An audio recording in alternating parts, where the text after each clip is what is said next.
family home from decade to decade. We moved frequently. Every 10 or 12, 15 years, we moved to another city. The family heritage was maintained in boxes of stuff and old letters and pictures. That was the legacy he left us, and much of that I had not seen before. So I felt like after the week of moving through his apartment, his house, and moving the boxes and deciding, what do we have here? I came to know my dad in a very different and much more complicated way, because I saw pictures of my grandmother, who I had not known much. She had Parkinson's and was not very robust in my childhood. My grandfather, I had minimal memories. I remember teaching us to play basketball. Had a FDR cigarette holder and old black tennis shoes and baggy shorts, and taught us how to play around the world. And but he was not an easy man, my grandfather. He had been gassed in World War I, mustard gas, and had not been able to speak for 6 months after that. He had a difficult family childhood and was not an easy man, I think, at times to be around. And I think it was partly that my siblings reflect in how our own father was determined to create a solid, loving home, which I think he was feeling like he had not fully experienced as a child. Vina, his mother, was a Baptist. She was intensely Baptist. She had memorized the whole Old New Testament and much of the Old. And if you quizzed her on this, you could give her a verse, and she would repeat the verse in front and the verse behind it. She wrote hymns, hundreds of hymns, on the piano. Very devout, and it was that devout religiosity that she lived with. She lived with this day to day that caused her to approach my then Myrtle Elizabeth Fisher on the bus in Worcester, Mass, and offer her a tract. She was concerned about my mother's soul. She was saving a soul in her mind to come and sit next to Myrtle on the bus and ask her how she was, where does she go to church? She also asked her if she'd be willing to, Dave mentioned this story. I have to add the details because it makes us all so tenuous that we stand here, that my grandmother asked my mother if she would write to her Dickie boy, who was in pilot training and officer training over, I think at that point at Butler, coming from Worcester, Mass, so he was in Indiana here. And she agreed to write to him. I think she was 18, 17, just graduating from high school. He was a year older. She put that address in her coat pocket. It was winter, early spring, and promptly forgot about it. She went to clean the coat the next fall before she put it on and found the address. And she had made the promise to write to this young man, and she wrote. I don't know why this is so hard to talk about, but it's such a tenuous sequence of events. And the fact that she stood by her word. She said she'd write, and she did. And they started this tremendous onion skin, the old airfare, or, airmail. So we have this big stack. It's not very heavy, but it's a big stack of letters all throughout the World War II. And it was an amazing love story. And they married as soon as he came back from the war. I wanted to just run quickly, and I'm going to get back to my notes here.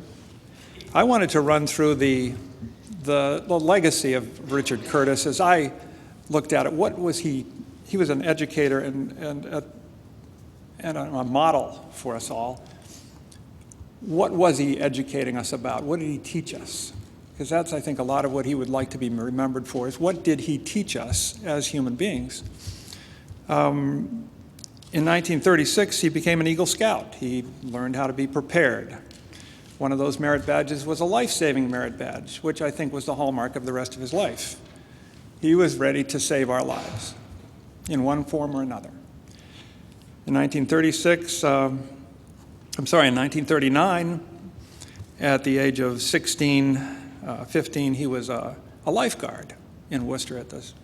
I'm not sure everybody knows this. He told me about it, and he was at the city beach, and he was the lifeguard at 15. So he was, from early in his life, he was taking care of people, just as his mother took care of people, and his father took care of people as a soldier.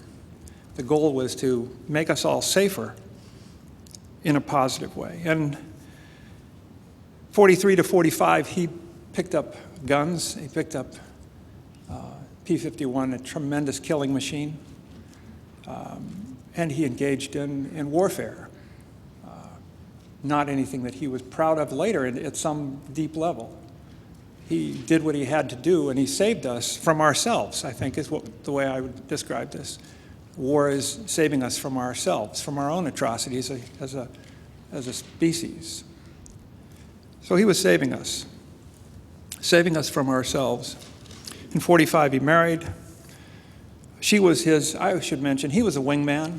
He didn't have a lot of kills in World War II because he was always protecting the guy next to him. He was a great wingman, and they knew him for that, and that was his role. And I think as he married, he became my mother's wingman. She became his wingman, always caring for and supporting and protecting them very effectively. And that was his legacy, I think, throughout his life. I felt that he was my wingman, and I think many of us can look and see that he was there. 45 to 53, he traded bullets for words. They had been married 1 year. They had very little money. He was doing his training as a pastor in Kokomo, Indiana, or just in Rushville. And he drove from Chicago every week and did a sermon and took care of this flock in Rushville. They had very little money, and they had $20 at one point to pay rent and buy groceries, and he went out and spent $15 on a Webster's on a Bridge dictionary and brought it home. That was the one that was this thick, and he carried that with him the rest of his life. Laurie has it. I think he'd read it for pleasure reading, I don't know, and take notes. 45 to 53, he tooled himself up for being the man he became and was the rest of his life. Tooling up meant he went to education with a vengeance. And he had the GI Bill, and he took advantage of every dollar of that, and it was a huge advantage for him, and he talked about it frequently. He went to Northern Baptist Seminary. Most of us don't realize he had options to go to Ivy League. His intellect was clear. But he chose to go to the seminary because he had made the promise in the war that if he returned, he would go to seminary. And he did. He went from seminary training to Purdue. We can forgive him for this. Maybe not. He's got a nice car. It's got a Purdue license plate on the front. And he was proud of that forever, but his transition at that point was from, he would play the accordion on a soapbox literally in downtown Chicago, winning souls when he was in seminary. He moved to the science of what was taught in speech and communications at Purdue. It was a science at that point, and he got right into that. And he studied systems theories, and he studied voice production, and he studied the science of communication. It was a real positive transition for him, changed his view of the world, changed his view of humanity. That, I think, was he pointed to that experience at Purdue as being just the biggest tipping point for him intellectually. So he traded bullets for words. He traded in religious words and ideas for years. From 1953 to 67, he was primarily a pastor, religious ideas. And at that point, as Dave describes, he became convinced that religious ideas and that approach to saving humanity wasn't as effective as he'd like it to be. He was frustrated with the dogmatic approaches and attitudes that he ran into in the church that he was in at the time in Kansas City. And he left and never went back. But he moved on into a much more dedicated, committed life of intellectual pursuit, teaching. He became a very effective speech teacher, and in his mind, what he was doing was training people to go out and save the world as he was. You can't save the world in a logical, rational, human way unless you have really good communication skills. So I think ultimately, if you got down to it, why are you doing this? I want more people to be out there with rational, logical attitudes and skills, because we are not going to solve this with war. We can only solve it as we can work together and communicate effectively. That, I think, was the core of what he was teaching us all. And it was a day-to-day, nonstop effort. It wasn't just when he was in the classroom. He was constantly in training, intellectual training. He would read and read and read and read. He had a scientific approach to communication. He read Science magazine every week, underlining, taking notes, and all the science that he gave me all the brain science he ran into it. He said, here, you might like this. Every week he had a stack of stuff that I was going to have to read. And we'd have a quiz later. It was fantastic. The level of he was like a sponge his whole life. He was just constantly reading. I remember one time he came for this holiday at the house, and we had some fake snowballs that we had the kids throwing around. And we had this massive snowball fight going on from up the stairs and down into so the kids were throwing the snowballs, and Dad was reading a science magazine in front of the fire, and he kept getting hit with the snowballs, and he acted like he didn't feel it. But that was, he wanted to be in the midst of everything, but he had this enormous sense of responsibility to make us all better in this way. And I think he succeeded in time after time. Evolution or Extinction. First book was, they called him Mr. Moody. Religious evangelism. Mr. Moody was his hero in seminary. Moved on to Evolution or Extinction, 1981. Logic, how do we get out of this mess we've created for ourselves? You know, in 1970, we remember the Pogo cartoon, we've seen the enemy and he is us. I think that he really came to believe that that was it. We are our own worst enemy as a species. And what can we do about that? That was really at the core, again, of what he was trying to teach us. So, the words changed. He moved into an understanding more of political power. Spent years of his life focused on the abuse of power at the presidential level, and he wrote a magnificent 700 and some page book on hubris and the abuse of power by Nixon and Johnson. So you can see where this man went intellectually. He felt like there were wrongs out there that we were doing to ourselves again. What can we do about it? He was always preparing himself for this intellectually, physically. If there were 2 stones lying around, he'd pile them up and make a wall. If there was a tree that needed to be cut, he would cut the tree by himself and somehow load hardwood logs this size up onto a truck. If it was hard work, that made it good. He loved the term honest sweat.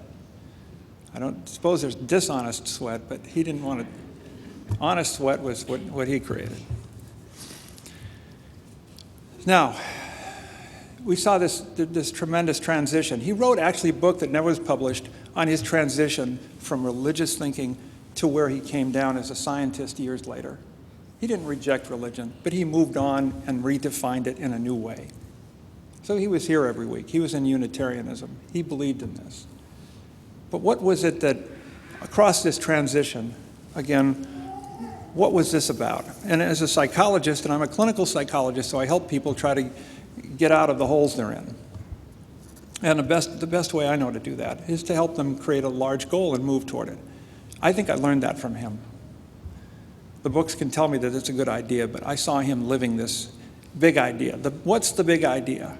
We've got a young grandson here, great-grandson, 2 years old. He says, "What's the big idea?" Well, the big idea was clearly in the direction of self-actualization. Now, if we think of, and I don't want to get into this too much, but Maslow, a psychologist, decided we had needs, and some of them were biological and basic, and then we got to the top of the heap of needs, and the highest level of human experience was self-actualizing behavior. I think of it as a verb. It's not a place you get to. You just live in this self-actualizing way where you're doing the best you can do in the world as a human being. Not many people get there. I think he got there. Okay, I think he was one of the few people I know who lived at that level, minute to minute, day to day. How did he get there? Has a lot to do, I think, with the fact that he was absolutely petrified in World War II. You read Dumb But Lucky, and there's fear on every page as a 19-year-old going up, and all of his friends are coming down in flames, and he has to go up. He's only one out of 12 that lasted into 8 missions, and he has to do 50 to come home. What are your odds? His fear was on every page, and I think what happened is he stopped being afraid. Everything after World War II was nothing. Right? Nobody was bringing a machine gun down on him. It was all just words and ideas, and he was fearless. It allowed him to grow his vision. If you put vision and you put fearlessness together, they grow. The vision grows and gets larger and larger. And we talk about self-actualization. Well, I think what happens when a person is fearless and has a big vision, their definition of self in self-actualization grows. It becomes different. It goes from what's inside my skin is self, and as I'm fearless, then I can extend to my family, I can extend to my community, I can extend to my state, my region, we become larger in our definitions of self as we live without fear. And he was fearless. Many people thought he should be more afraid. Maybe he should have been on the day he died. He didn't see it as a risk to walk. There was a bus that could have taken him. He wasn't going to walk. He was not going to take the bus. He walked until he couldn't walk anymore, is what it seemed to me. But he never, when they asked me in the emergency room, who's his doctor? He didn't have a doctor. He wasn't taking any medicine. He's 90 years old. They couldn't believe it.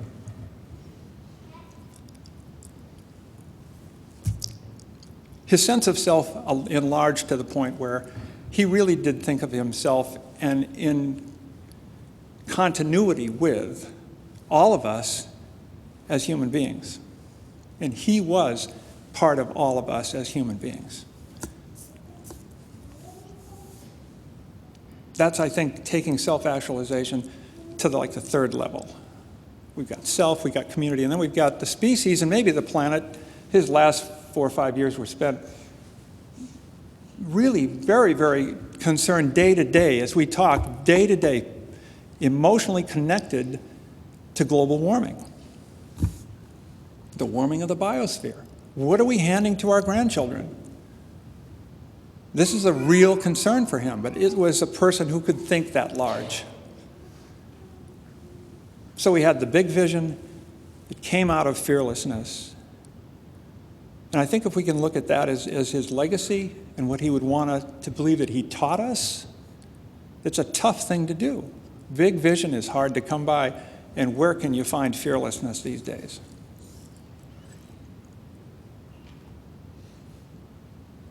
But he was a Boy Scout. He was prepared day to day, never smoked, never drank, got his sleep, took care of himself, and he was the lifeguard always on duty because we all needed help. Save us from ourselves. That was his effective life strategy. And he was 24/7 on the case. Thanks very much.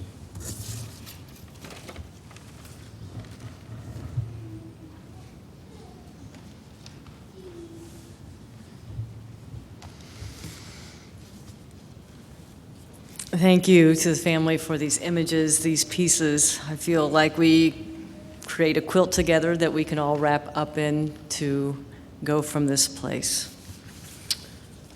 When I was thinking about just closing remarks about Dick, I came across a poem, and that's what I want to share with you. It's from Merritt Malloy. When I die, if you need to weep, cry for your sister or brother walking the street beside you. And when you need me, put your arms around anyone and give them what you need to give me. I want to leave you something better than words or sounds. Look for me in the people I've known and loved. And if you cannot give me away, at least let me live in your eyes and not just in your mind. You can love by letting hands touch hands, by letting bodies touch bodies, and by letting go of children that need to be free. Love doesn't die, people do. So when all that is left of me is love, give me away. Thank you, Dick. I invite you now to please stand for our closing hymn. It is 318, We Would Be One. This is selected by the family. I think it well represents Dick's spirit.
Again, thanks to everyone gathered here to honor Dick's life, as well as those who have joined us through live streaming today. For those who have known him in his various religious communities throughout time, a special thank you to those from the All Souls congregation in Indianapolis, where he found such camaraderie there with people. And thank you, Dick, for entering our lives here in Bloomington this last couple of years. Peace by my heart, let the time of parting be sweet. Let it not be a death, but a completeness. Let love melt into memory and pain into song. And let the flight through the skies end in the folding wings over the nest. With love, Dick. Thank you.